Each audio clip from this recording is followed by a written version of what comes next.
باب الحوائج حضرت ابوالفضل عباس علیہ السلام کے صدقے میں اس فرش ادا کے بچھانے والے جہاں جہاں آباد پروردگار ان کی جان مال عزت و حفاظت فرمائے۔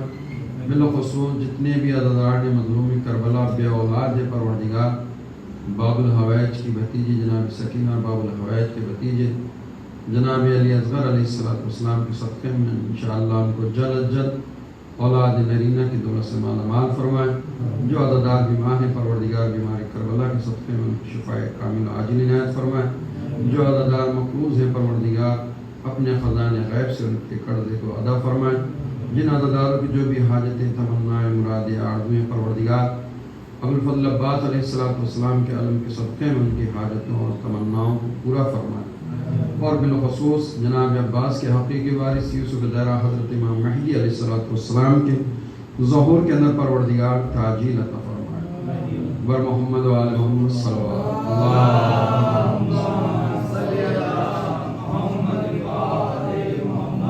گرامی قدر پہلی محرم سے جو سلسلہ گفتگو ہمارا شروع ہوا اصول دین کے حوالے سے، اس کی آج یہ 8ویں گفتگو آپ سماعت فرما رہے ہیں، اور آج 8 محرم کہ جس کو اگر قبولیت دعا کا دن کہا جائے تو غلط نہ ہو، اس لیے کہ آج ہم شیعوں کی نہیں، ہم مسلمانوں کی نہیں، ہزاروں لاکھوں ہماری ہندو بہنیں ایسی ہیں کہ جن کو پروردگار نے جناب عباس علیہ السلام کے صدقے میں صدقہ عطا فرمایا۔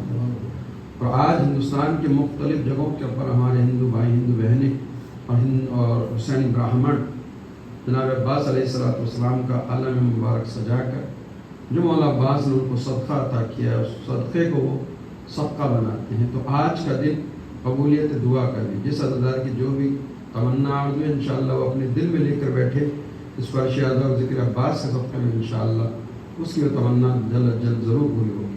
آج کیوں میں نے کہا کہ قبولیت دعا کا دن، اور دعا ایک ایسا چیپٹر ہے، ایک ایسا موضوع ہے، ایک ایسا ٹاپک ہے اسلام کے اندر کہ جس ٹاپک کے اوپر جس طرح سے اسلام میں گفتگو کی گئی ہے اس طرح سے کسی مذہب میں نہیں۔ اور یہ بھی پورے عالم اسلام کی خوش نصیبی ہے کہ ایسے دین کے ماننے والے ہیں کہ جس دین نے ان کو زندگی کے کسی مرحلے کے اندر تنہا نہیں چھوڑا ہے، بغیر ہدایت کے نہیں چھوڑا ہے، مگر رہنمائی کے نہیں چھوڑا۔ تو دعا ایک بہت پاک و پاکیزہ عمل ہے۔ دعا وہ خلوص عمل ہے کہ جب بندہ زمانے کی آفات و مشکلات سے تھک جاتا ہے تب تنہائی کے اندر بیٹھ کر اپنے خالق و مالک سے جو راز و نیاز کی گفتگو کرتا ہے اس کو دعا کہتے ہیں۔ جب بندہ سب طرف سے مایوس ہو جائے اور اسے کوئی راہ حل نظر نہ آئے تو رات کی تاریکی مصلی عبادت پر آ کر جب بندہ اپنے آنکھوں سے اشکوں کی جھڑی لگاتا ہے تو وہ معبود پروردگار کہتا ہے کہ میرے بندے تو مجھ سے مانگ کے تو دیکھ، اگر تجھے عطا نہ کر دوں مجھے خدا نہ کر۔ خدا کی عطا میں کوئی کمی نہیں ہے، ہمارے مانگنے کے سلیقے میں کمی ہو سکتی ہے، اس لیے کہ کبھی کبھی یہ ہوتا ہے کہ ہم مانگ ہی غلط طریقے سے رہے۔ جب غلط طریقے سے مانگا جا رہا ہے تو ملنے والا نہیں ہے۔ فرض کریے ایک طرف دیوار میں دروازہ بنا ہی نہیں ہے، آپ اس سے جانا چاہ رہے ہیں تو گھر میں داخل ہو سکتے ہیں؟ آپ گھر میں داخل اسی جگہ سے ہوں گے جو جہاں دروازہ بنا ہوا، اور جہاں دروازہ نہیں بنا ہوا ہے وہاں دیوار سے آپ داخل ہونا چاہیں تو اپنا سر پٹک پٹک کے آپ مر جائیں گے، لیکن گھر کے اندر داخل نہیں ہو سکتے۔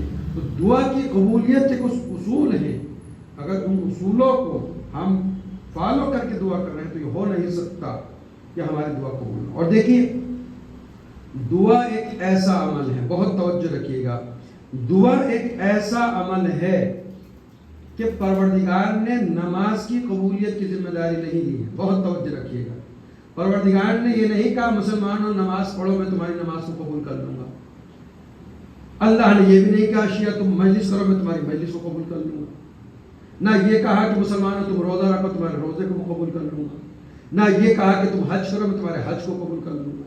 المختصر یہ کہ اسلام کے اندر لا تعداد عبادتیں ہیں، آپ ہر عبادت کو اٹھا کر پڑھ لیجئے، کسی بھی عبادت کے بارے میں اللہ کا یہ فرمان آپ کو نہیں ملے گا کہ تم یہ عبادت انجام دو اور میری گارنٹی ہے کہ میں تمہاری اس عبادت کو انجام قبول کر لوں گا۔ نہ نماز کے بارے میں کہا، نہ روزے کے بارے میں کہا، نہ خمس و زکوٰۃ کے بارے میں کہا، اور حد تو یہ ہے کہ امام حسین کی عزاداری کے بارے میں بھی خدا نے یہ نہیں کہا کہ شیعہ تم 2 مہینہ 8 دن تک عزاداری کرو، میں تمہاری عزاداری کو قبول کر لوں گا۔ لیکن صرف ایک عبادت قرآن کے اندر ہمیں ایسی ملی کہ جس کے بارے میں یہ کہا کہ تم اس عبادت کو انجام دو، میں تمہاری اس عبادت کو قبول کرنے کی گارنٹی لیتا ہوں۔ اسی عبادت کا نام ہے دعا۔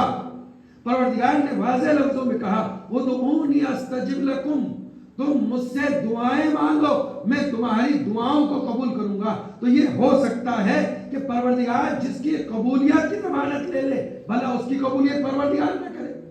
تو مسلمان اپنی ہر چیز کے اندر شک کر لے، نماز قبول ہوگی یا نہیں، روزہ قبول ہوگا یا نہیں، حج قبول ہوگا یا نہیں، عزاداری قبول ہوگا یا نہیں، لیکن اللہ کی بارگاہ میں، جب پروردگار کی بارگاہ میں جب انسان اپنے دستے نیاز کو بلند کرے تو خبردار کبھی یہ نہ سوچنا کہ ہماری دعا قبول ہوگی یا نہیں، یہ یقین رکھنا کہ تمہاری دعا بہرحال قبول ہوگی، چاہے جلدی قبول ہو یا دیر سے، لیکن اللہ کی بارگاہ میں تمہاری دعا ضرور قبول ہوگی۔ ایک درود پڑھے محمد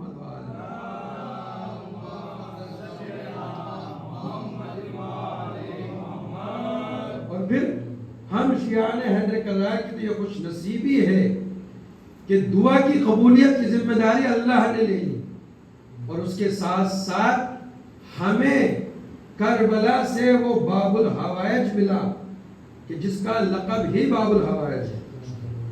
آج 8 محرم ہے، دنیا کے مختلف جگہوں کے اندر، عزاخانوں کے اندر ہر جگہ ذکر جناب عباس علیہ السلام ہو رہا ہے، اور کیوں نہ ہو، حضرت عباس اسلام کی وہ عظیم ہستی ہے کہ جن کے اگر ہم زندگی کو پڑھیں گے تو عباس کا کردار نہ انبیاءوں سے کم ملے گا اور نہ معصومین سے کم ملے گا۔ حضرت عباس کو اللہ نے معصوم نہیں بنایا، یہ ہمارا عقیدہ ہے۔ ہمارے معصوم صرف اور صرف 14 ہیں، ہمارے امام صرف اور صرف 12 ہیں۔ عباس نہ اماموں میں ہے، عباس نہ معصوموں میں ہے، اور عباس نہ انبیاء میں ہے، لیکن ہم یہ دعوت فکر دے رہے ہیں دنیا کے سارے مسلمانوں کو اور انسانوں کو کہ حضرت ابو الفضل عباس نہ انبیاء کی فہرست میں ہے، حضرت ابو الفضل عباس نہ اماموں کی فہرست میں ہے، حضرت ابو الفضل عباس نہ معصومین کی فہرست میں ہے، لیکن جب ہم زندگانی حضرت ابو الفضل عباس کو پڑھتے ہیں تو جو کردار ہمیں انبیاء کا نظر آتا ہے، جو کردار ہمیں 12 اماموں کا نظر آتا ہے، جو کردار ہمیں 14 معصوموں کا نظر آتا ہے، بالکل ویسا ہی کردار ہمیں حضرت ابو الفضل عباس کا نظر آتا ہے۔ یہ بلندی کردار ہے حضرت ابو الفضل عباس ہے کہ عباس معصوم نہیں ہے، لیکن کردار کسی بھی طرح سے معصوموں سے کم بھی نہیں ہے۔ ایک درود پڑھے محمد وآل محمد۔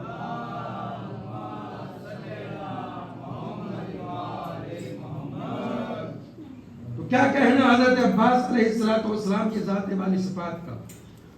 اگر حضرت عباس کی عظمت کا اندازہ لگانا ہے، اگر حضرت ابو الفضل عباس کی فضیلت کا اندازہ لگانا ہے، تو کیونکہ ہمارا موضوع سورہ دین چل رہا ہے توحید، عدل، نبوت، تو جو 3 بنیادی عقیدے ہیں، اصول ہیں کہ جن میں دنیا کا سارا مسلمان شریک ہے، مشترک ہے، یعنی عقیدہ توحید، عدل اور نبوت، یہ وہ بنیادی عقیدے ہیں کہ جس کو علیکم السلام گروپ پڑھ دے محمد وآل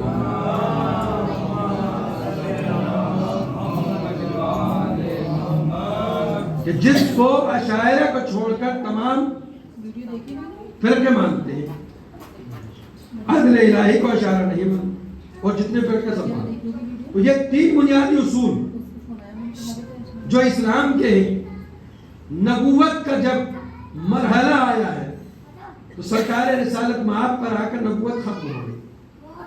حضرت محمد مصطفیٰ کے بعد نہ کوئی نبی آنے والا تھا، اور قرآن کے بعد نہ کوئی کتاب آنے والی۔ لہذا اب یہ محمد مصطفیٰ کی ذمہ داری تھی کہ صبح قیامت تک کے جتنے بھی مسائل آنے والے ہیں ان سب مسائل کا حل سرکار رسالت مآب بتا کر دیں. اور یہی ہم نے کہا تھا کہ جب انسان توحید کو سمجھتا ہے تو پھر جا کے اس کا عقیدہ عدل درست ہوتا ہے. جب انسان اپنے عقیدہ عدل کو درست کرتا ہے تب جا کے اس کا عقیدہ نبوت درست ہوتا ہے. اور جب انسان اپنے عقیدہ نبوت کو درست کر لیتا ہے, پہچان لیتا ہے کہ نبی کو کیسا ہونا چاہیے, کن صفات کا حامل ہونا چاہیے, کن کمالات کا حامل ہونا چاہیے, تو اب جب نبی کے بعد کوئی خلیفہ نبی بنے گا, کوئی خلیفہ رسول بنے گا, تو اصول وہ وہی بنائے گا کہ جو نبی کے بارے میں بنایا ہے کہ نبی کو معصوم مانا تھا, لہذا نبی کے بعد جو ہوگا وہ بھی معصوم ہوگا. نبی کے بارے میں ہمارا عقیدہ ہے کہ نبی غیب کا علم رکھتا ہے, لہذا نبی کے بعد جو آئے گا وہ بھی غیب کا علم رکھے گا. نبی کے بارے میں ہمارا عقیدہ ہے کہ نبی سے افضل کوئی نہیں ہے, لہذا نبی کے بعد جو آئے گا وہ نبی کے بعد سارے انسانوں سے افضل ہے. لہذا ہم شیعان حیدر کرار کے بعد کوئی ایسا فرقہ نہیں ہے کہ جو اپنے امام کا نام پیش کرے کہ جس کا کردار, فعل, قول سب کچھ نبی جیسا ہو. یہ تنہا مولائے کائنات کا امتیاز ہے کہ جن کا قول رسول کا قول, جن کا فعل رسول کا فعل, جن کا عمل رسول کا عمل. ورنہ کوئی بھی مولائے کائنات کے علاوہ ایسا نہیں ہے کہ جس کا قول کو رسول کا قول کہہ سکے, جس کے فعل کو رسول کا فعل کہہ سکے. لہذا مسلمانوں کے لیے ضروری ہے کہ بعد از رسول جو مانے خلیفہ وہ مولائے کائنات کو ماننا ہے. اور یہ حق تھا مولائے کائنات کا. یہ الگ بات ہے کہ غصب کر لیا گیا.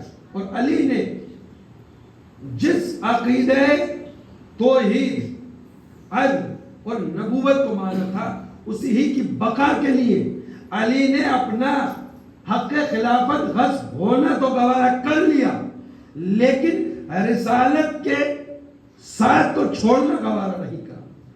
یعنی اگر مسلمان کو فیصلہ کرنا ہو کہ حقیقی خلیفہ رسول کون ہوگا, کیا وہ خلیفہ رسول ہوگا جو خلافت کے لالچ میں آ کر رسول کے جنازے کو تنہا چھوڑ کے چلا جائے, یا وہ خلیفہ رسول ہوگا کہ جو رسول کے جنازے کو تدفین اور دفن کرنے میں مشغول ہو. دنیا نے دیکھا کہ وہ فقط ذات مولا کائنات تھی. اب رسول کے بعد سب سے افضل جو شخصیت ہے وہ مولا کائنات. مولا کائنات کی ذات کا کیا کہنا, پورے عشرے لوگوں نے پڑھے اور ایک مجلس میں کوئی فضیلت بیان بھی نہیں ہو سکتی. اور آج کا ہمارا موضوع بھی ذات مولا کائنات مقصود نہیں ہے کہ فضیلت مولا کائنات. آج جو مقصود نظر ہے وہ مولا عباس علیہ السلام ہے کہ دنیا پہچانے کردار عباس کس بلندی کے اوپر ہے, دنیا پہچانے عصمت عباس کس بلندی پہ ہے. تو جب ہم نے اگر حضرت عباس کی فضیلت کو سمجھنا ہے, شخصیت کو سمجھنا ہے, اہمیت کو سمجھنا ہے, منزلت کو سمجھنا ہے, تو مولا کائنات کی منزلت اور فضیلت کو سمجھنا ہے. جب ہم نے حضرت علی علیہ السلام کی زندگی کا مطالعہ کیا تو ہمیں یہ پتہ چلا کہ مولا کائنات کو بے شمار فضیلتیں ملی, بے شمار فضیلتیں ملی. اللہ نے مولا کائنات کو نبی کا وصی بنایا.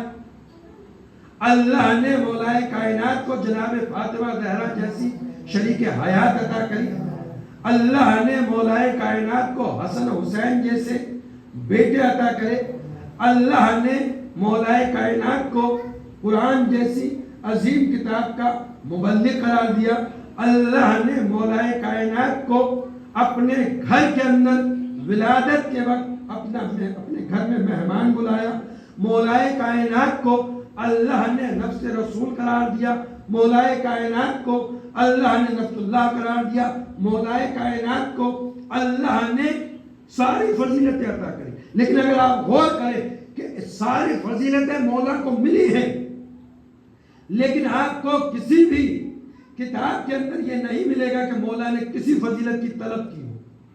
مجھے دنیا بتائے, مسلمان بتائے, کیا مولا کائنات نے یہ تمنا کی تھی کہ علی کی ولادت خانہ کعبہ میں ہو؟ کیا مولا کائنات نے یہ تمنا کی تھی کہ ان کی شریک حیات جناب فاطمہ زہرا جیسی ہو؟ کیا مولا کائنات نے یہ تمنا کی تھی کہ ان کو حسن حسین جیسے اللہ بیٹے عطا کرے؟ کیا مولا کائنات نے یہ تمنا کری تھی کہ رسول خدا خیبر کے میدان کے اندر علی کو علم دے؟ کیا مولا کائنات نے یہ تمنا کری تھی کہ رسول خدا علی کی ایک ضربت کو کل کائنات کی عبادتوں کے اوپر افضل قرار دے؟ نہیں، کسی بھی فضیلت کی تمنا مولا کائنات نے نہیں کی۔ تو یہ علی کی فضیلت ہے کہ ساری فضیلتیں مولا کائنات کے قدموں کے اندر سر جھکا رہی ہیں، لیکن ہمیں کسی کتاب میں نہیں ملا کہ علی نے کسی کی تمنا کی ہو۔ تو ذرا سوچئے کہ یہ ساری فضیلتیں وہ ہیں جس کی تمنا علی نے نہیں کی ہے۔ اب اس ذات کی عظمت و فضیلت کا اندازہ لگائیے کہ جس کی تمنا خود علی کرے۔ عباس اس ذات کا نام ہے کہ جس کی تمنا خود مولا کائنات نے کی ہے۔ اے پروردگار مجھے عباس جیسا بیٹا عطا کر۔ ایک درود پڑھے مولا عباس کی فضیلتوں کے اوپر۔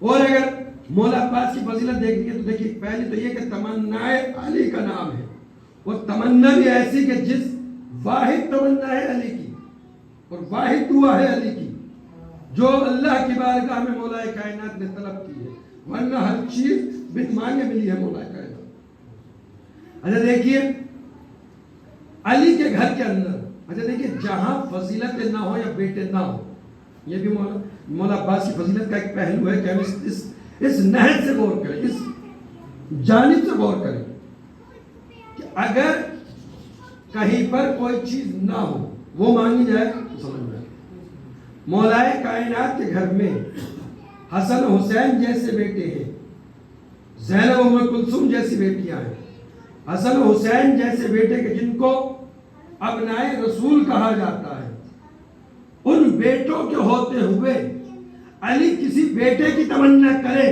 تو ذرا سوچئے کہ علی کسی بیٹے کی تمنا نہیں کر رہے ہیں، عباس کی فضیلتوں کا اعلان کر رہے ہیں کہ دنیا عباس 14 معصوم میں نہیں ہے، لیکن خبردار عباس کو غیر معصوم بھی نہ سمجھنا، اس لیے کہ جس طرح سے میرے بیٹے حسن حسین ہیں اسی طرح سے میرا بیٹا عباس بھی ہے۔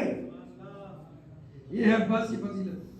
یا یوں بھی کہا جا سکتا ہے کہ مولا کائنات، اچھا امام حسن امام حسین مولا کائنات کے بیٹے تھے، لیکن آئے مباہلہ کے بعد وہ ابنائے رسول ہو گئے، رسول کے بیٹے ہو گئے، اور جب بھی دنیا نے پکارا تو رسول کے بیٹے کہہ کہ یبن رسول اللہ۔ آج تک کے سارے اماموں کو یبن رسول اللہ کہا جاتا ہے۔ اے رسول کے ورزن آپ پر سلام ہو، مولا کائنات کے ذریعے میں جائے، امام حسن کے ذریعے میں جائے، مولا حسین کے ذریعے میں جائے، امام موسیٰ کاظم کے ذریعے میں جائے، امام رضا کے ذریعے میں جائے، جس امام کے ذریعے میں بھی جائیں گے آپ سلام یہی تو کہہ کر کرتے ہیں، السلام علیکم یبن رسول اللہ، اے رسول کے بیٹے آپ پر سلام ہو۔ تو سارے بیٹے نبی کے تھے، تو حسن حسین نبی کے بیٹے تھے۔ مولا علی یہ چاہتے تھے کہ نبوتوں کے بیٹے کے ساتھ امامت کا بیٹا ایک ایسا ہو کہ جب امامت کا بیٹا کھڑا ہو جائے تو نبوتوں کے بیٹے سے کردار کسی طرح سے کم نہ ہو۔ یہی تو وجہ ہے کہ جنگ صفین میں جب مولا کائنات نے کہا کہ میرے بیٹوں کو بلاؤ، اور جب امام حسن امام حسین آئے ہیں تو مولا کائنات نے یہی کہا تھا نا، اے حسن حسین میں نے کہا تھا کہ میرے بیٹوں کو بلاؤ، تم رسول کے بیٹے ہو، تمہاری حفاظت کی ذمہ داری کرنا امامت کے بیٹوں کی ذمہ داری ہے۔ اور پھر وہ جنگ صفین جو مولا کائنات کی، پھر مولا کائنات نے مولا عباس کو اپنے ہاتھوں سے بٹھایا۔ تو مولا کائنات یہ چاہتے تھے کہ امامت کا ایک بیٹا ایسا ہو کہ جب نبوتوں کے بیٹوں کے ساتھ امامت کا بیٹا کھڑا ہو تو نہ کردار کے اعتبار سے کم ہو، نہ عصمت کے اعتبار سے کم ہو۔ اور یہ حادثہ ہے مولا عباس علیہ السلام کی زندگی کا کہ عباس نہ معصوم ہے اور نہ پروردگار نے عصمت عباس کی گواہی دی ہے، لیکن ہمارا یہ دعویٰ ہے کہ دنیا کا سارا مسلمان جا کر جناب ابوالفضل عباس کی زندگی کا مطالعہ کرے. گناہ تو گناہ، عباس علیہ السلام کی زندگی کے اندر کوئی مکروہ کام بھی نہیں ملے گا. غازی ابوالفضل عباس نے زندگی کے اندر کوئی مکروہ کام بھی انجام دیا ہو تو یہ ہے کردار عباس. تو جو زندگی کے اندر مکروہ فعل بھی انجام نہ دے اس کو ابوالفضل عباس کہتے ہیں. ایک درود پڑھے محمد و آل محمد.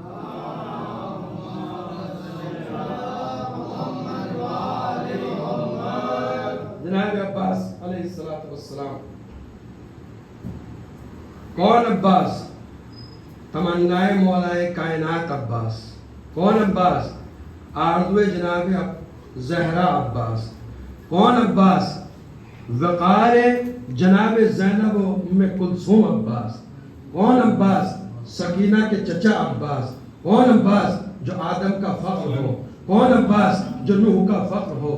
کون عباس؟ جو موسیٰ کا فخر ہو. کون عباس؟ جو عیسیٰ کا فخر ہو. کون عباس؟ جو یوسف کا فخر ہو. کون عباس؟ جو فخر جمال یوسف ہو. کون عباس؟ جو انبیاء کا فخر ہو.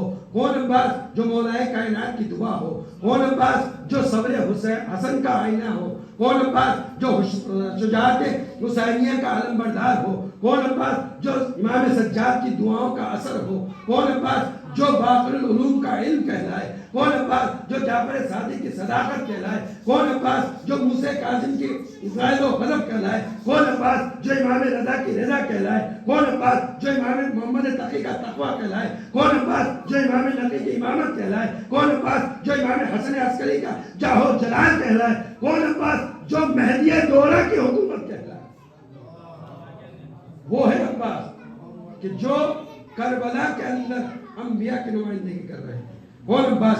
وہ عباس جو کربلا کے اندر مولا کائنات کی نمائندگی کر رہے تھے. کون عباس؟ وہ عباس جو کربلا کے اندر ائمہ اہل بیت علیہ السلام کی نمائندگی کر رہے تھے. عباس علیہ السلام. لیکن نام ہی کتنا خوبصورت ہے عباس کا. عباس کے معنی ہے شیر کے، اور عربی لفظ کے اندر شیر کے لیے بے شمار الفاظ استعمال ہوئے، لیکن جو سب سے بہترین اور خوبصورت معنی ہیں وہ لفظ عباس کے ہیں. اب شیر کے لیے عربی زبان میں بہت سے، اسد بھی شیر کو کہتے ہیں، غضنفر بھی شیر کو کہتے ہیں، زیغم بھی شیر کو کہتے ہیں، لیس بھی شیر کو کہتے ہیں، اور عباس بھی شیر کو کہتے ہیں. اور حضرت عباس کا نام قرآنی لفظ سے ماخوذ ہے. بہت توجہ رکھیے گا. عباس کی اگر عظمت سمجھنا ہو تو عباس اس ذات کا نام ہے کہ جب عباس کا نام رکھنے کا مرحلہ آئے تو قرآنی لفظ سے عباس کا نام لیا جائے. وہ کیا ہے؟ سورہ دہر کے اندر خدا ارشاد فرماتا ہے 10ویں آیت کے اندر، وَنَخَافُ مِن رَبِّنَا يَوْمًا عَبُوسًا قَمْطَرِيرًا. اور ہم اپنے پروردگار سے اس دن سے ڈرتے ہیں کہ جس دن کی خوف اور ہیبت سے لوگوں کے چہروں کے اوپر ہوائیاں اڑ رہی ہوں گی. عبوس کے معنی ہوتے ہیں وہ خوفناک دن، یعنی قیامت کے بارے میں ہے نا کہ جب قیامت برپا ہوگی تو لوگوں کے چہروں کے رنگ اڑ جائیں گے قیامت کا عذاب دیکھ کے. تو سورہ دہر کے اندر ارشاد ہوا کہ نخاف من ربنا یومن عبوسا قمطریرا، کہ ہم اپنے پروردگار سے اس دن سے ڈرتے ہیں کہ جس دن کے عذاب اور خوف کو دیکھ کر لوگوں کے چہروں کی رنگت بگڑ جائے گی. عبوس کہتے ہیں وہ خوفناک دن کہ جس کے عذاب کو دیکھ کر لوگوں کی حالت خراب ہو جائے، ہر انسان نفسا نفسی میں ادھر سے ادھر بھاگے. یہ معنی ہے ابوس، اور ابوس ہی سے نکلا ہے عباس. اور قرآن کے اندر تنہا ایک ہی جگہ یہ لفظ استعمال ہوا سورہ دہر کے اندر ابوس کا لفظ، اور لفظ ابوس ہی سے لفظ عباس بنا ہے. تو عباس کے معنی کیا ہے؟ شیر کے، لیکن ایسا ویسا شیر نہیں. اب ذرا معنی سنیے. اسد بھی شیر کو کہتے ہیں، یعنی شیر جو مطلقاً لفظ شیر استعمال ہو، ہر شیر کے اوپر استعمال ہو، اس کو اسد کہتے ہیں. لیکن شیر کی کچھ خصوصیات ہیں، کچھ کیفیت ہوتی ہے. ان کیفیتوں کے اعتبار سے عربی کے اندر شیر کے نام آئے ہیں. اسد تو ہر شیر کو. جب شیر غضب کے عالم میں ہو اس کو زیغم کہتے ہیں. زیغم. اور جب یہی شیر غضب کے عالم میں آ کر اپنے شکار کے اوپر جھپٹے تو اس کو غضنفر کہتے ہیں. اور جب یہی شیر اپنے شکار پر جھپٹنے کے بعد اپنے شکار کو ٹکڑوں میں تقسیم کر دے تو اس کو لیس کہتے ہیں. اس کو کیا کہتے ہیں؟ لیس.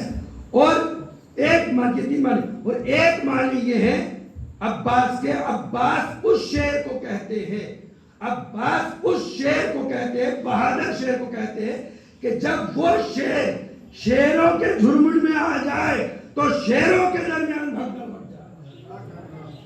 یعنی عباس اس شیر کو کہتے ہیں جہاں پر بہت سے شیر ہوں اور ان شیروں کے درمیان وہ شیر آ جائے کہ جس کی ہیبت سے سارے شیر بھاگ جائے، اس کو عباس کہتے ہیں. تو عباس علی کا وہ شیر ہے کہ جو شیروں کے درمیان میں بھی آ جائے تو شیر میدان چھوڑ کے بھاگ جائے. اب ذرا خود سوچئے اگر علی اپنے اسی شیر کو جنگ صفین میں لے آئے تو بھلا شام کی لومڑیاں میدان میں بہ سکتی ہے؟ یہی وجہ ہے کہ جب صفین میں علی کا یہ شیر آیا ہے تو معاویہ کی جتنی لومڑیاں تھیں سب میدان چھوڑ کر بھاگ گئی. ایک درود پڑھے محمد والے.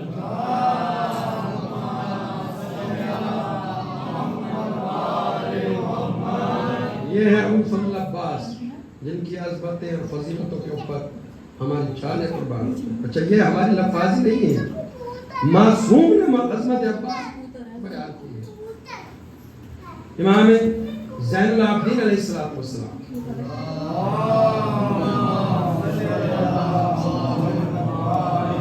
دنیا میں بہت سے لوگ بافضیلت ہوتے ہیں جن کے قصیدے دنیا والے پڑھتے ہیں، ایسے ہیں ایسے ہیں ایسے ہیں، لیکن ایک عام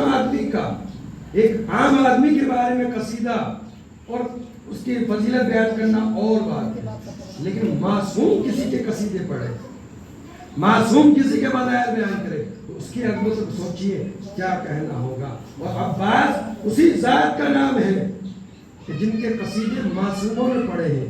امام سجاد نے کہا اِنَّا علی ام العباس منزلۃ یغبط بہ جمیع الانبیاء. فضیلت عباس دیکھیں، میں نے جو کہا تھا تمہیدوں میں کہ عباس آدم کا فرق، عباس نوح کا فرق، عباس یوسف کا فرق، ایسے نہیں کہا. حدیث امام زین العابدین علیہ السلام ہے کہ میرے چچا عباس کا اللہ کے نزدیک وہ مقام ہے، وہ منزلت ہے کہ روز قیامت اس منزلت اور فضیلت کو دیکھ کر ہر نبی غبطہ کرے گا. اچھا فرق ہے غبطہ اور حسد میں. حسد یہ کہتے ہیں کہ کسی کو کوئی فضیلت ملی تو ہم اس سے جل رہے ہیں، اللہ اس کی فضیلت ملی، یہ ہو گیا حسد. اسی کے مقابلے میں غبطہ. غبطہ اچھی چیز ہے لیکن حسد بری چیز ہے. ایک انسان کو اچھی فضیلت ملی، اچھا مقام مل گیا تو ہم پروردگار سے کہیں کہ پروردگار ہمیں بھی ایسا مقام دے دے. یہ ہوتا ہے غبطہ کہ ہم اپنے بھائی سے جل نہیں رہے ہیں، ہم اپنے بھائی سے حسد نہیں کر رہے ہیں، ہم اللہ سے دعا کر رہے ہیں پروردگار تو نے اس کو یہ مقام دیا ہے، تو نے اس کو فضیلت دی ہے، ویسی ہی فضیلت ہمیں بھی دے دے. لیکن حسد کیا ہوتا ہے؟ پروردگار اس کا یہ مقام چھین جائے، پروردگار اس کی نوکری ختم ہو جائے. ہوتا نہیں معاشرے کے اندر کسی کی اچھی نوکری لگ جائے تو اب حسد ہو رہا. لیکن یہ یاد رکھیے گا کہ دنیا کا کوئی انسان حسد کرے یا نہ کرے، حسد کر لے، دنیا کا ہر انسان حسد کر لے چلے گا، لیکن قاضی ابو الفضل عباس کے ماننے والوں کو کسی سے حسد نہیں کرنا چاہیے، اس لیے کہ جو حسد کرنے والا ہے وہ حضرت عباس کا ماننے والا نہیں ہو سکتا. اسلام میں ایک اور چیز ہے اس کے مقابلے میں، اس کو کہتے ہیں غبطہ. ہوتا ہے یہ فطرت انسانی ہے کہ جب انسان کسی کے کوئی مقام دیکھتا ہے تو اس کے دل میں خواہش پیدا ہوتی ہے کہ ہمیں بھی. تو یہ اچھی چیز ہے، کسی کی اچھی نوکری لگ گئی تو دعا کرو پروردگار بھی تمہیں اچھی نوکری، اچھا بزنس، اچھا کاروبار لگا دے، نہ یہ کہ نہیں اس کا کاروبار برباد ہو جائے، اس کی کاروبار ختم ہو جائے، اس کی نوکری چھوٹ جائے.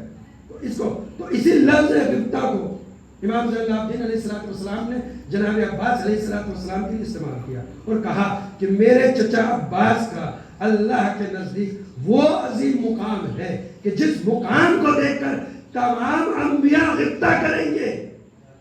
میں نے غبطہ کے معنی کیا بتایا؟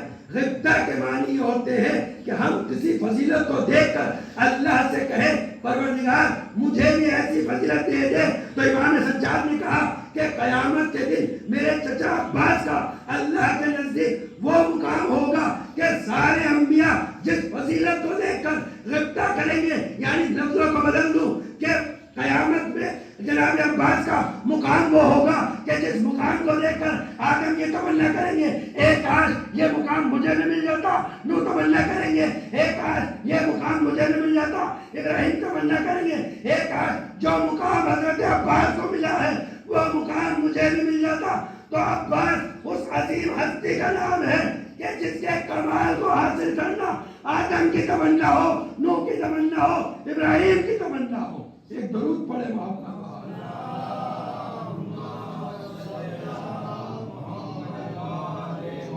یہ ہے منزلت حضرت ابوالفضل عباس علیہ السلام، یہ ہے مقام جناب عباس علیہ السلام.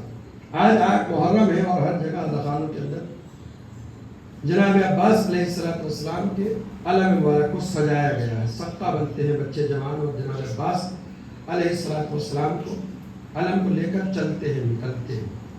اور یہ علم ایسا نہیں ہے کہ علم کی تاریخ ہمارے اذخانوں سے، بہت توجہ رکھیے گا، علم کی تاریخ ایسا نہیں ہے کہ جب ہم نے اذخانے سجائے تو علم کا وجود آیا. ایسا نہیں ہے کہ ہم مجلس کرنے لگے اور اپنے اذخانے میں 8 محرم کو مولا عباس کا علم سجانے لگے تو علم کا وجود آیا. نہیں، علم کا وجود، علم کی تاریخ بہت پرانی ہے. علم کی تاریخ کربلا سے نہیں ہے. دنیا یہ نہ سوچے کہ علم کی تاریخ کربلا سے چلی ہے، بلکہ علم کی تاریخ بہت پرانی ہے. علم کا تذکرہ انبیاء کی حیات کے ساتھ ہے. علم کی تاریخ انبیاء کی تاریخ کے ساتھ چلی ہے. تو مورخین یہ لکھتے ہیں تاریخ علم کے بارے میں. بعض کا نظر یہ ہے کہ نہیں، جناب آدم علیہ السلام جب آئے اور دین اسلام کی تبلیغ کی تو انہوں نے اپنے دین کا ایک نشان بنانے کے لیے علم لے کر آئے. اور دوسرا نظریہ یہ ہے کہ نہیں، جناب آدم کے بیٹے جناب شیث علیہ السلام نے سب سے پہلے علم بنایا اور یہ علم جناب شیث علیہ السلام سے چلا ہو. تو چاہے آدم سے چلا ہو، چاہے شیث سے چلا ہو، تاریخ علم وہ ہے کہ جو انبیاء کے ساتھ چلی ہے. تاریخ علم کربلا سے نہیں ہے. تاریخ علم وہ ہے کہ جو انبیاء کی تاریخ سے چلی ہے، یا آدم سے چلی ہے، یا شیث سے چلی ہے، یا آدم نے اٹھایا عالم کو یا شیث نے اٹھایا ہو، لیکن یہ سلسلہ انبیاء میں چلتا رہا. جناب شیث نے اٹھایا، جناب شیث کے بعد جناب نوح نے عالم کو اٹھایا، جناب نوح کے بعد جناب ابراہیم نے اٹھایا. جس کا مقابلہ انبیاء ما سبق بھی نہیں کر سکتے. بعض فضیلتیں جناب عباس کی ایسی ہیں. اور دیکھیے حضرت عباس علیہ السلام کی اگر شجاعت دیکھنی ہے، سب کو پتا ہے جنگ صفین کے اندر مولا کائنات نے حضرت ابوالفضل عباس علیہ السلام لڑنے کے لیے بھیجا. لیکن جنگ صفین کے اندر جو مورخین نے جناب عباس علیہ السلام کی شجاعت کا نقشہ کھینچا، وہ ان الفاظ میں کھینچا. مورخین کی کتابیں کہتی ہے قد برز من جیش امیر المؤمنین شاب علی وجہ نقاب. صفین کا نقشہ کھینچنے والوں نے لکھا کہ امیر المومنین علیہ السلام کے لشکر سے ایک جوان نکلا کہ جس کے چہرے کے اوپر نقاب پڑی ہوئی تھی. یعنی حضرت ابوالفضل عباس علیہ السلام جب صفین کے مارکے کے اندر آئے ہیں تو مولا کا چہرہ کھلا ہوا نہیں تھا، مولا ابوالفضل عباس کا چہرہ ڈھکا ہوا. پھر آگے مورخین لکھتے ہیں قد ظہر فیہ شجاعتان، اور یہ جوان جو جیش امیر المومنین علیہ السلام سے نکلا ہے معاویہ کے لشکر سے لڑنے کے لیے، قد ظہر فیہ شجاعتان، اس جوان کے جاہ و حشم سے 2 شجاعتیں ظاہر ہو رہی تھی. شجاعت الہاشمیہ من جہت ابی و شجاعت العامریہ من جہت امی. یہ جوان جو نکلا ہے یہ جوان ایسا ہے کہ جس سے دو شجاعتیں ظاہر ہو رہی ہیں. ایک شجاعت ہاشمیہ جو ان کے بابا کی طرف سے ملی ہے, ایک شجاعت عامریہ جو ان کی ماں ام البنین کی طرف سے ملی ہے. اور دیکھیے یہاں پر کو میں ایک جملہ کہوں, عرب کے اندر دو ہی شجاعتیں مشہور تھیں. عرب کے اندر, پورے عرب کے اندر دو ہی شجاعتیں مشہور تھی. یا بنی ہاشم کی شجاعت تھی یا بنی عامریہ جناب ام البنین کے خاندان کی شجاعت تھی. یا لفظوں کو پھر بدل کے کہہ دوں کہ دو ہی شجاعتیں تھی. یا حضرت عباس کے دادی حال کی شجاعت تھی یا حضرت عباس کے نانی حال کی شجاعت تھی. بنی ہاشم عباس کا دادی حال کہلاتا ہے اور عامریہ جناب عباس کا نانی حال کہلاتا ہے جو جناب بنی. تو دو شجاعتیں تھی. تو اب لفظ کہہ دوں کہ اگر پورے عرب کی شجاعتوں کو سمیٹا جائے تو ایک ابو الفضل عباس بنتے ہیں, اور ایک تنہا عباس کی شجاعت کو اگر بکھیرا جائے تو کئی شجاعت ہاشمیہ بنتی ہے, کئی شجاعت عامریہ بنتی ہے. ایک درود پڑھے محمد وآل محمد.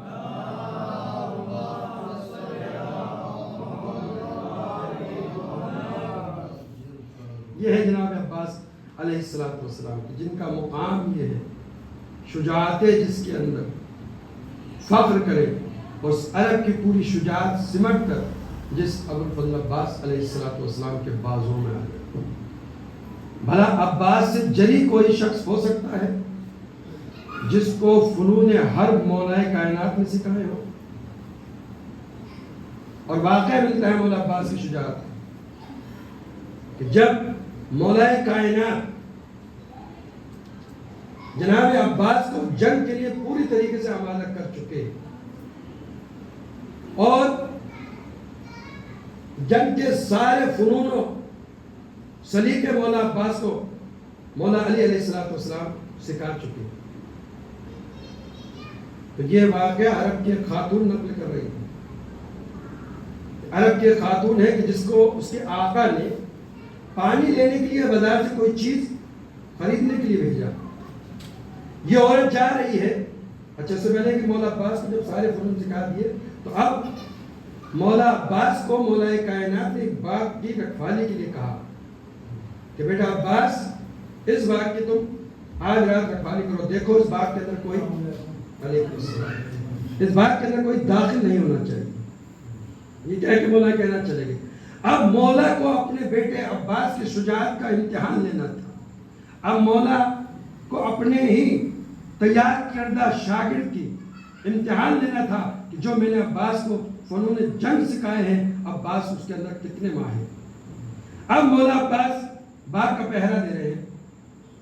کچھ رات کا پہر گزرا, مولا عباس نے دیکھا کہ ایک شخص چہرے پر نقاب ڈالے ہوئے چلا آ رہا. پہلے مولا عباس نے کہا کہ اس باغ کے قریب نہ آنا, اس لیے کہ اس باغ کی رکھوالی میرے بابا نے میرے سپرد کی, لیکن گھڑ سوار ہے کہ چلنا چلا. عباس نے 2 مرتبہ کہا کہ باغ کے اندر نہیں آنا, اس لیے کہ اس کی حفاظت کی ذمہ داری میرے بابا مجھے دے کر گئے, اور وہ سوار ہے کہ چلتا چلا آ رہا ہے. اب تاریخ لکھتی ہے کہ مولا کائنات نیچے آئے. اب مولا عباس نے تلوار نکالی اور کہا ایک گھڑ سوار میں کہہ رہا ہوں کہ رک جا, میرے بابا اس باغ کی حفاظت کی ذمہ داری میرے, لیکن سوار ہے کہ آتا چلا جا رہا ہے. اب مولا عباس نے ادھر تلوار کھینچی, ادھر گھڑ سوار نے تلوار کھینچی. اب دونوں کے اندر تلوار کا مقابلہ ہو رہا ہے. اب یہ عورت جو اپنے آقا کے لیے کوئی سامان لینے اپنے گھر سے نکلی تھی, جب یہ بازار سے نکلی اور نکلتی ہوئی اس باغ کے قریب سے گزری تو اس نے دیکھا کہ 2 جوان ہیں, 2 شجاع ہیں جو تلواروں سے لڑ رہے ہیں, لیکن لڑنے کا انداز عجیب تھا. یہ کنیز ان کی لڑائی کو دیکھنے لگی, یہ کنیز ان دونوں کی لڑائی کو دیکھنے لگی. تلواریں چل رہی ہیں, چمک رہی ہیں, لڑائی ہوتی رہی. اس کنیز کو ان دونوں کے جوانوں کی لڑائی دیکھنے کے اندر وقت پتہ نہیں چلا. جب تاخیر ہوئی تو واپس اپنے آقا کے پاس پہنچی, اور جب تاخیر سے پہنچی اس نے اس کو ڈانٹا کہ تو اتنی دیر میں کیوں آئی ہے, تو تو اس نے کہا کہ میں بازار سے آ رہی تھی سامان لے کے، لیکن میں نے 2 بہادروں کو تلواروں سے ایسا لڑتے ہوئے دیکھا کہ عرب کے اندر آج تک کہ میں نے کسی کو لڑتے ہوئے نہیں دیکھا۔ وہ آقا اس کے ساتھ واپس آیا اور دیکھنے لگا کہ ہاں 2 بہادر 2 شجاع تلواروں سے لڑ رہے ہیں۔ پوری رات جنگ ہوتی رہی، مولا حق میں استعمال کرتے رہے، جناب عباس ہر وار کا کاٹ کرتے رہے، لیکن آخر میں آ کر جب مولا علی نے ایک بار استعمال کیا، عباس نے فوراً تلوار رکھ لی اور کہا بابا یہ تو آپ ہے۔ عباس نے کہا بابا یہ تو آپ ہے، آپ اتنی دیر سے مجھے لڑ رہے تھے، کیونکہ عباس کی تلوار کا مقابلہ مولا علی کے علاوہ کوئی کر بھی نہیں سکتا، اور نہ مولا علی کی تلوار کا مقابلہ عباس کے علاوہ کوئی کر سکتا ہے۔ تو یہ ہے شجاعت عباس، جس کو تیار مولا کائنات نے کیا ہے۔ جس علی کی تلوار کا یہ عالم ہو کہ نسلیں دیکھ کے چلتی ہو۔ یہی تو مسائل ہیں کربلا کے اندر۔ ایک ہوتا نا کہ جس مقصد کے لیے، یہ دیکھیے اب مسائل کی منزل میں آ گیا، جس مقصد کے لیے کسی بچے کو پالا جائے اور زندگی سے اس کو اس مقصد کی طرف متوجہ کیا جا رہا۔ جناب عباس کو کس لیے مانگا تھا مولا کربلا کے لیے نا، شادی ہی اس لیے کی تھی۔ عقیل سے کہا ہی یہ تھا کہ عرب کے کوئی بہادر خاندان، بہادر عورت کا انتخاب کرو کہ جس کے بدن سے مجھے بہادر بیٹا پیدا ہو۔ تو جب عباس کی پیدائش اور خلقت ہی اس لیے ہو رہی ہے کہ کربلا کے میدان میں عباس کو جنگ کرنا ہے، تو بچپنے سے یہی سکھایا جا رہا عباس تم کربلا کے لیے تیار۔ تو عباس کے ارمان کیا ہوں گے؟ عباس کے ارمانوں کا عالم کیا ہوگا کہ مجھے کربلا میں تلوار کی جوہر نکالنی ہے، لیکن کیا عباس کو کربلا کے میدان میں تلوار نکالنے کی جوہر ملے؟ یہ عباس کی بہت بڑی مصیبت ہے۔ ہم پڑھ کے اور سن کے نکل جاتے ہیں کہ عباس کو کربلا میں جنگ کرنے کا موقع نہیں ملا، لیکن اگر سوچئے تو عباس کے لیے سب سے بڑی مصیبت یہی ہے کہ مولا عباس کو جنگ کرنے کا موقع نہیں ملا، اس لیے کہ عباس بچپنے سے سنتے چلے آئے ہیں عباس تمہیں کربلا کے لیے مانگا گیا ہے، عباس تمہیں کربلا کے لیے مانگا گیا ہے، عباس تمہیں کربلا کے لیے مانگا گیا ہے۔ عباس بچپنے سے لے کر جوانی تک اسی آرزو میں جی رہے ہیں، کب کربلا آئے گی، کب کربلا آئے گی، کب کربلا آئے گی، کب میں اپنی تلوار کے جوہر دکھاؤں گا۔ اور نوزائروں عباس کی تمنا پوری ہونے جا رہی ہے۔ جب کربلا کے میدان میں جنگ کا میدان گرم ہوا، سب بہادر جانے لگے، تو عباس اپنی تمنا کو لے کر آئے حسین کے خیمے میں، اے مولا ابا، اے موقع حسین مجھے مرنے کی اجازت دے دیے۔ بس حسین نے ایک جملہ کہا، حسین نے ایک جملہ کہا، اے میرے بھیا عباس تم تو میری فوج کے علم بردار ہو، ارے تمہیں تو میرے لشکر کے علم بردار ہو۔ بس عباس نے یہ سن کر ایک مرتبہ داہنے دیکھا، ایک مرتبہ بائیں دیکھا اور حسرت میں کہا مولا وہ لشکر ہی کہا جس کا میں علم بردار تھا۔ عباس نے بہت چاہا کہ حسین مرنے کی اجازت دے دے، لیکن حسین نے آقا عباس کو مرنے کی اجازت نہیں دی۔ ارے مایوسی کے عالم میں آپ کا آقا حسین کے خیمے سے نکلا، حسین کے خیمے سے نکل کر آقا عباس جا ہی رہے تھے کہ 4 برس کی بچی، 4 برس کی چہیتی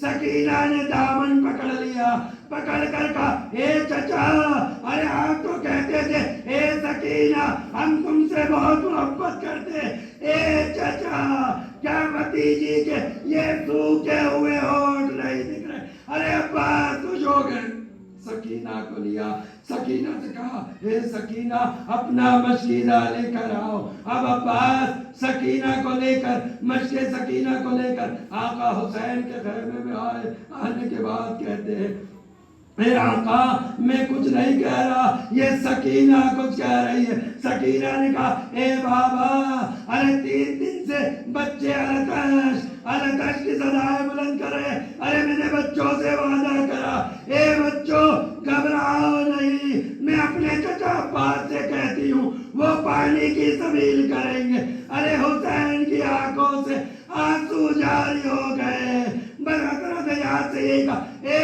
عباس ارے اپنے مرنے کی شماری بہت اچھی لے کر آئے ہو۔ حسین نے اجازت دی، جاؤ عباس بچوں کے لیے پانی کی سبیل کرو۔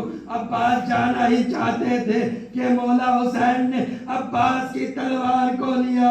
تلوار کو لینے کے بعد زانوں پہ رکھ کے مولا عباس کی تلوار توڑ دی۔ اے بھیا عباس، ارے تمہیں پانی لینے جانا ہے، تمہیں جنگ نہیں کرنا ہے، اس لیے کہ حسین جانتے تھے کہ اگر میرا شیر جنگ کے لیے گیا تو زمین کربلا کا نقشہ ہی کچھ ہوگا۔ ایک ٹوٹا ہوا نیزہ حسین نے مولا عباس کو دیا، لو عباس یہ ٹوٹا ہوا نیزہ لے کے جاؤ، اپنا دفاع کرنا، اجرکم اللہ۔ لو ازادارو، عباس حسین سے جدا ہو کر زینب ام کلثوم کے خیمے میں آئے۔ جب زینب سے رخصت ہوئے تو زینب نے تمام بیویوں کو اپنے خیمے میں بلایا۔ خیمے میں بلانے کے بعد ان سے ہاتھ جوڑ کر کہا، اے بیویوں دیکھو، جب مدینے سے چلی تھی نا تو تم سے وعدہ کیا تھا کہ تمہارے پردے کی ذمہ داری زینب کی ہے، لیکن اے بیویوں زینب کو معاف کر دینا۔ ارے اس لیے کہ اب میرا شیر مرنے کے لیے جا رہا، ارے اب تمہارا پردہ کیا، زینب کے پردے کا بھی کوئی محافظ نہیں ہے۔ اجرکم اللہ، خدا آپ کو کوئی غم نہ دے سوائے مظلومیت عباس کے۔ عباس رخصت ہوئے بیویوں سے، نہر فرات کی طرف بڑھے، نہر فرات کی طرف بڑھے۔ سپاہیوں نے عباس کو آتے ہوئے دیکھا، عباس کا جلال اور حیبت کو دیکھ کر فوج اشکیا نہر فرات کو چھوڑ کر بھاگ گئی۔ عباس نے فرات کے اندر اپنا گھوڑا ڈالا۔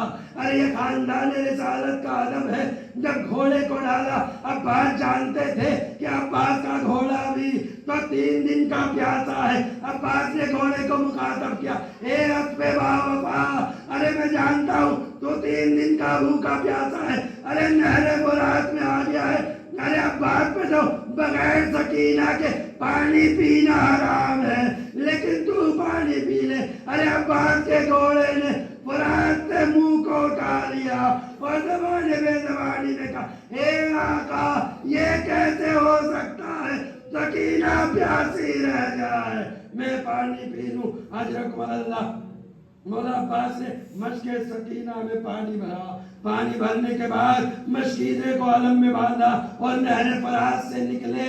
جب عباس کا گھوڑا خیموں کی طرف بڑھ رہا تھا، عباس کی تمنا ہے جلدی سے پانی بچوں تک کے پہنچ جائے۔ ادھر پسر سال نے کہا، اے لعینو، اگر پانی خیمے حسینی میں پہنچ گیا تو تم حسین سے صبح قیامت تک کے نہیں جیت پاؤ گے، چاروں طرف سے حملے کرو۔ اس کے بعد حرملہ سے کہا گیا، اینہ اینہ حرملہ، اے حرملہ مشک سکینہ کو نشانہ بنا۔ اور یہی ظلم ہوا، حرملہ نے تیر چلہ کمان میں جوڑا، مشک سکینہ پہ تیر لگا۔ نہیں مشک سکینہ پہ تیر نہیں لگا تھا، عباس کی تمناؤں پہ تیر لگا تھا، عباس کی آرزو پہ تیر لگا تھا۔ تبھی تو مقتل لکھتا ہے کہ جیسے ہی مشک سکینہ کا پانی بہا، عباس کی تمناؤں کا خون ہو گیا۔ عباس کا گھوڑا جو خیمے حسینی کی طرف بڑھ رہا تھا واپس فرات کی طرف موڑ دیا۔ ارے جب پانی ہی نہیں رہا، عباس خیمے میں جا کر کیا کرے گا؟ عباس لڑتے چاہ رہے ہیں، ایک لعین نے چھپ کر ایسا وار کیا، مولا غازی کا دائنا بازو قلم ہوا، مولا نے علم کو بائیں بازو میں لیا۔ ایک شقی نے پھر وار کیا، مولا کا بایاں بازو بھی زخمی ہو گیا، علم کو دانتوں میں دبایا۔ کوشش ہے کہ علم نہ گرنے پائے، لیکن عباس کی ایک آنکھ میں آ کر تیر لگا۔ عزادارو ذرا سوچو، اگر تیر آنکھ میں لگ جائے تو نکالنے کے لیے انسان ہاتھوں کا استعمال کرتا ہے، لیکن آئے عباس بازو قلم ہو چکے، آنکھ سے تیر نکالے تو کیسے؟ آنکھ کے تیر کو نکالنے کے لیے جیسے ہی آپ کے آقا نے سر کو زانوں کے درمیان لے جانا چاہا کہ گھٹنوں سے دبا کر تیر نکال لے، ویسے یہ شقی نے گرزانی مارا۔ آپ کا مولا گھوڑے سے زمین پر آیا، آواز دی، یا آقا ادرکنی، اے آقا